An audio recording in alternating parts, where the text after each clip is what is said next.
Final day, final series. Raiders versus the Codebreakers. With both teams advancing to the playoffs, this could be a preview of something we'll see in 2 weeks. Sensui's heavy spin was already on cooldown, so the Raiders decided to risk it. The risk was worth it because of the 3-man Petrify from Nats while Kusei dashed in with his Harrod. Yue tried to help but did not want to be another grave in RSG's land. The lore dance took way too long, but it's typical for MPL Philippines. Edward, Yue, and Oheb were clumped together when Kusei placed his Zaman Force on the ground. Oheb pulled the trigger and landed on Nats, but Aqua managed to stun Yue and Oheb. Demon Kite kept on showing us immaculate Daytona's welcome plays, which connected to RSG's 4-1 trade. Here, Mystic Burst was on cooldown and so was Heavy Spin. Sensui thought he was safe because he's tanky, but this panda went back inside the cage the moment Kusei caught up to him. With no tank to man the front lines, Oheb and Edward died in this crucial team fight. Everything heavily favored Kusei and the Raiders. They left no stones unturned as they focused on the pace and bagged game number 1. Dragon Force na naman pala! Yue!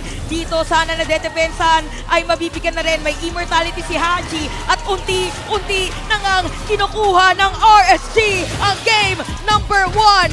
I don't know what Blacklist talked about before going into game number 2, but whatever it was, it's working. Rotations were on point and they layered their knock-ups perfectly, which resulted to Nats and Demon Kite dying. Edward also did a great flicker play which helped Blacklist snowball. This game is a potential comeback from Blacklist just so they can deny the top 2 slot for RSG. Things were ramping up slowly, but the agents saw the light at the end of the tunnel. Oheb's Claude was the key as he shot Kusei's carry to the ground. Although they couldn't do the DG push, there were a few attempts away from succeeding. Rinse and repeat. At this point, RSG's last hope was carry, but even that's a steep win condition. The fight started with the penalty zone, but the Raiders were taunted. As if on cue, Oheb popped in and his blazing duet melted Demon Kite while Sensui got the Lord. That alone was enough for them to cement the lead and push the series to a game number 3. Sikot-sikot ko nasa si Kusei, kaya naman dito si Yue ang mabibigyan. Medyo na palalim yata. Yung Lord kailangan depensa. Triple kill para kay Oheb.